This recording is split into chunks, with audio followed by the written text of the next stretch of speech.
আসসালামু আলাইকুম। সংবাদে আপনাদের সবাইকে স্বাগত। সংবাদ শিরোনাম। পিআর গণভোট সহ 5 দফা দাবিতে রাজধানীতে জামায়াত সহ কয়টি দলের মানববন্ধন, 4-5 জন উপদেষ্টার বিরুদ্ধে পক্ষপাতিত্বের অভিযোগ। গণভোটের বিষয়ে এখনো আলোচনা হয়নি কমিশনে, জানালেন সচিব। শাপলা ছাড়া অন্য প্রতীক না নিলে এনসিপির মার্কা ঠিক করবে ইসি। রাজধানীর মিরপুরের রূপনগরে পোশাক কারখানা ও কেমিক্যাল গোডাউনে আগুন, নিয়ন্ত্রণে কাজ করছে ফায়ার সার্ভিস।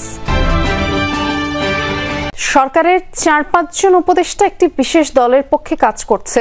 তারা জনপ্রশাসনকে দলীয় সরকারে পরিণত করার চেষ্টা করছে বলে মন্তব্য করেছেন জামায়াত ইসলামীর নায়েবে আমির ডাক্তার সৈয়দ আব্দুল্লাহ মোহাম্মদ তাহের। সকালে পিআর পদ্ধতিকে জুলাই জাতীয় সনদে অন্তর্ভুক্ত করে গণভোট সহ 5 দফা দাবিতে মৎস্য ভবন এলাকায় আয়োজিত মানববন্ধনে এমন মন্তব্য করেন তিনি।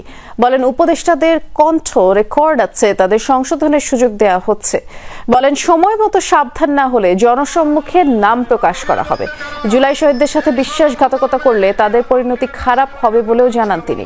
বলেন, এই দলীয়করণ করা সরকার নিয়ে কোনোভাবেই নিরপেক্ষ নির্বাচন সম্ভব নয়। এই নীল নকশার নির্বাচনে দেশের মানুষ অংশগ্রহণ করবে না। পূর্বের মতো বিতর্কিত নির্বাচন করলে এই দেশের মানুষ মানবে না বলেও জানান জামায়াত ইসলামীর নায়েবে আমির। আমরা জনগণের কাছে আপনাদেরকে এখন প্রকাশ করছি না, সুযোগ করে দিতে চাই। আপনাদের সংশোধনের জন্য সময় দিতে চাই। যদি সময়মত সাবধান না হন তাহলে জনসম্মুখে নাম প্রকাশ করা হবে। এদিকে পিআর পদ্ধতিতে নির্বাচন সহ 5 দফা দাবিতে দেশের বিভিন্ন স্থানে মানববন্ধন করছে জামায়াত ইসলামী। দুপুরে রংপুর নগরীর সিও বাজার, মেডিকেল মোড়, কাচারি বাজার, শাপলা চত্বর সহ বিভিন্ন স্থানে একযোগে এই কর্মসূচি পালিত হয়। বক্তারা বলেন, পিআর পদ্ধতিতেই আগামী নির্বাচন দিতে হবে। জুলাই সনদ বাস্তবায়নে সবাইকে ঐক্যবদ্ধ হওয়ার আহ্বানও জানান তারা। মানববন্ধনে থানা ও মহানগরের নেতৃবৃন্দ বক্তব্য দেন। নির্বাচন বানচাল করতে নভেম্বরে গণভোটের দাবি তুলেছে জামায়াত, এমন মন্তব্য করেছেন বিএনপির সিনিয়র যুগ্ম মহাসচিব রিজভী আহমেদ। দুপুরে জাতীয় প্রেস ক্লাবে ওলামা দলের প্রতিবাদ সভায় তিনি বলেন, শর্ত দিয়ে দেশে বিশৃঙ্খলা সৃষ্টির চেষ্টা চলছে। আওয়ামী লীগের ভোট পেতে জামায়াত বিভিন্ন জায়গায় দৌড়ঝাঁপ করছে বলেও অভিযোগ করেন তিনি।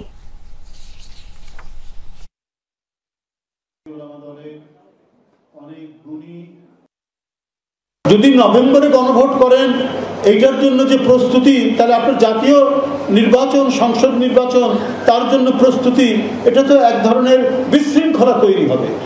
কোনটা শেষ করে কোনটা করবে?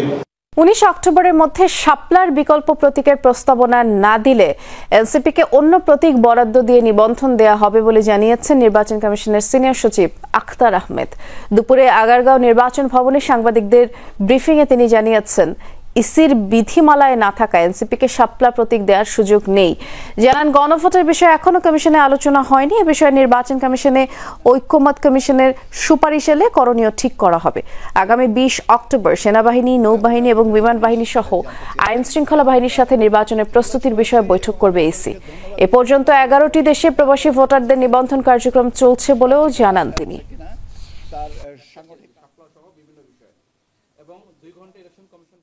শাপলার বিষয়ে নির্বাচন কমিশনের অবস্থান একই, যে যেহেতু নির্বাচন পরিচালনা বিধিমালায় এটা নাই, অর্থাৎ দেওয়ার সুযোগ নাই। আমরা একটা চিঠি দিয়েছি ওনাদেরকে যে আগামী 19 তারিখের ভিতরে ওনারা বিকল্প ওনাদের চাহিত প্রতীক জানাবেন। যদি এটা 19 তারিখের ভিতরে না জানান তাহলে স্বীয় বিবেচনায় নির্বাচন কমিশন এ বিষয়ে প্রতীক সিদ্ধান্ত নেবে। আওয়ামী লীগ সরকারের আমলে দেশে সংঘটিত গুম ও বিচার বহির্ভূত হত্যার ন্যায় বিচারের দাবিতে হাইকোর্ট ভবনের প্রধান ফটকের সামনে মানববন্ধন করেছে মায়ের ডাক। এই কর্মসূচিতে গুমের শিকার ভুক্তভোগীদের পরিবারের সদস্য, নাগরিক সমাজ, অধিকার কর্মীরা অংশ নেন। এ সময় ভুক্তভোগী পরিবারের সদস্যরা গুমের ঘটনার দ্রুত তদন্ত, বিচার প্রক্রিয়ায় অগ্রগতি এবং আইন প্রয়োগকারী সংস্থাগুলোর মানবতা বিরোধী অপরাধে জড়িতদের আইনের আওতায় আনার দাবি জানান। এ সময় মোট 11টি দাবি উপস্থাপন করেন তারা। গুম থেকে না ফেরা ব্যক্তিদের কি অবস্থা জানতে চান পরিবারের সদস্যরা। পাশাপাশি মানববন্ধন থেকে জড়িত পলাতক ব্যক্তিদের ফিরিয়ে এনে ব্যবস্থা গ্রহণের দাবি জানানো হয়। যারা গুম হয়েছে তার পরিবার এবং যারা গুম হয়েছে তাদের সাথে যারা বিশ্বাসঘাতকতা করবে, যে দল যে গোষ্ঠী হোক, তার বিরুদ্ধে আমাদের অবস্থান থাকবে। আপনারা শুধু দৌড়াদৌড়িতে ব্যস্ত আছেন, যারা ফিরে এসেছে তাদেরকে নিয়েই ব্যস্ত আছেন, কিন্তু যারা ফিরে আসেনি তাদেরকে নিয়ে আপনাদের কোনো মাথা ব্যথা নাই। 3 বছরের বাচ্চা এখন 15 বছর, এই বাচ্চা নিয়ে এই ছবি নিয়ে দাঁড়াইতে দাঁড়াইতে ক্লান্ত হয়ে গেছি আমরা।